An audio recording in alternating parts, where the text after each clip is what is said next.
Hello there, I'm Presley, and today I will be going over my thoughts on episode 27 of the Bleach 1000-Year Blood War arc. Now, of course, the beginning of the third core of the 1000-Year Blood War is extremely exciting, especially since we're getting so close to the end of the series now. It's insane to think about. For this review, I'm going to be trying some new things, I'm overall trying to figure out what works best for these type of reviews. I would really like your feedback and your opinions on what you think of it, and if you like the things I've changed compared to my previous reviews in the past. The main thing is that I'm not going to be doing a recap for this first episode.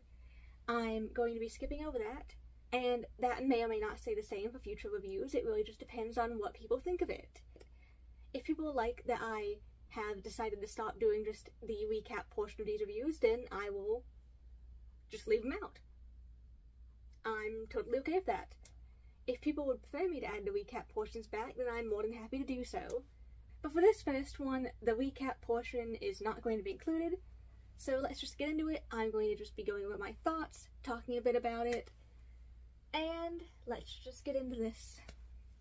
Now, the opening for this core of the anime is Without Any Words by Six Lounge, and I think the visuals for this opening were phenomenal. Now, of course, like all the openings for the 1000-Year Blood War so far, it's, when it comes to visuals, if you read the manga, then you know what some of those things are implying, and it's crazy. It's always crazy to see them just show some of those things in the opening, because as a manga reader, I know what those things mean. I know what they're alluding to, and it makes me super excited to see it be animated. And the song was great. I loved it. Overall, just a really solid opening. Now, of course, the ending theme, which is titled Monochrome, it is also stellar. It's such a good song. I love the visuals, which is something I'll say time and time again with the openings and endings, but it's true. This episode, in terms of the manga content that it adapts, it covers the latter half of chapter 607 to 611. And that's overall a really good amount to get animated in this first episode. Because, we don't really have too much more of the manga left for it there to be animated in the first place. So we're really going to be starting to see, a lot new anime-exclusive content as we move forward. And that does make me really, really excited. Because, there are some things in the 1000-Year Blood War, if you read the manga, that, definitely do need to be expanded upon, and it would really help the story if they were expanded upon. Now, the ending poem for this episode is another new ending poem from Yuhabaha's perspective. Yes, I am changing my pronunciation of the name from Yuhabak to Yuhabaha, since that's technically how they pronounce it in the anime. Reluctantly, I am. Mainly because, why not at this point? I hear that name all the time now because it's what they say in the anime, so I might as well just, get over my previous pronunciation of the name and move on to the now confirmed pronunciation, I will reiterate this again. I adored the new added stuff for Senjumaru's Bankai. I love the visuals for it and the overall way it looks in the anime. You gotta keep in mind, we didn't get that in the manga. That's a new addition, and it's so exciting to see. Truly.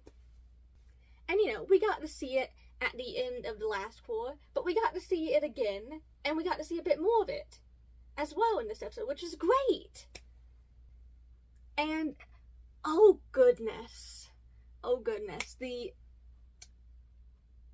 fight between Uryu and Senjumaru, that was perfect. I was overjoyed with that, because one thing you should know about me is, back when I was younger and originally watching Bleach for the first time, despite the fact that Gin is currently my favorite character, my previous favorite character when I was younger used to be Uryu, and I still really like Uryu a lot. I still really like him a lot, so I still get really happy whenever I see new scenes added for him.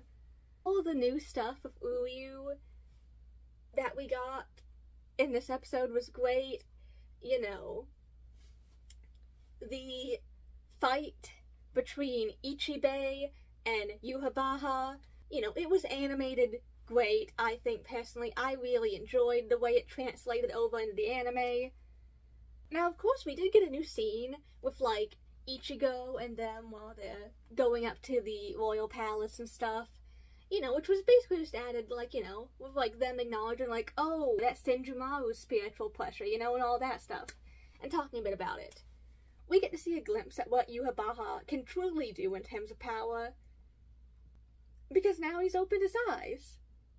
More so in the fact that his power was being, like, you know, kind of concealed and not, like, fully at its peak potential.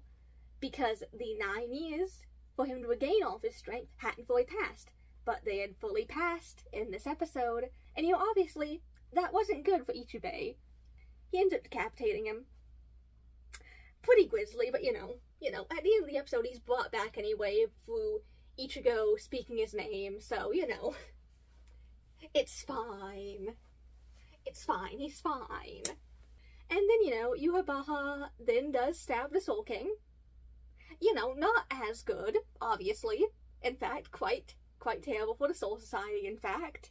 In fact, it's the worst case scenario imaginable, in fact. And, you know, that's where the episode ends! Yeah! That's such a good part to end the first episode of the third Quan.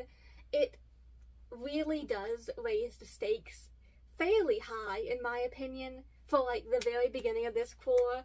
And I am just so excited for what we're going to get to see animated in this core of the anime. Well, I'm going to end this review here. Thank you so much for watching. I hope you have a wonderful week, and I will see you in the next video. Bye!